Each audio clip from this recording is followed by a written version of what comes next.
Dua siswa SMP di Kabupaten Biren mengikuti ujian nasional dalam kondisi sakit. Kedua siswa ini mengikuti ujian nasional di dalam ambulan dengan cairan infus di tangan.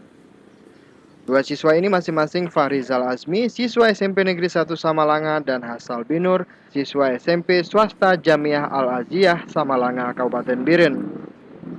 Menurut Kepala Sekolah SMP Negeri 1 Samalanga Jailani, kedua siswa tersebut mengalami sakit yang berbeda. Hasal Binur mengalami patah tulang kaki akibat kecelakaan 2 bulan yang lalu dan sampai saat ini masih dalam perawatan. Sementara Farizal Azmi sakit secara tiba-tiba setelah mengikuti ujian mata pelajaran bahasa Indonesia pada hari pertama di sekolahnya.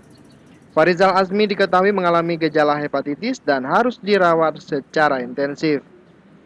Usai mengikuti ujian nasional, kedua siswa ini kembali dirawat di Puskesmas Samalanga dan pada pagi hari diantar oleh petugas Puskesmas menggunakan ambulan ke sekolah. Meski dalam kondisi sakit, keduanya tetap semangat mengikuti ujian nasional. Sakit dari kemarin hari Selasa, sakitnya dibanding hari ini udah nampak lebih sehat. Tapi dua orang sama apa?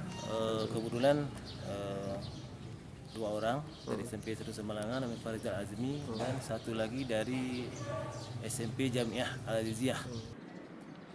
Dari Kabupaten Biren, Muhammad MY melaporkan untuk Aceh Video.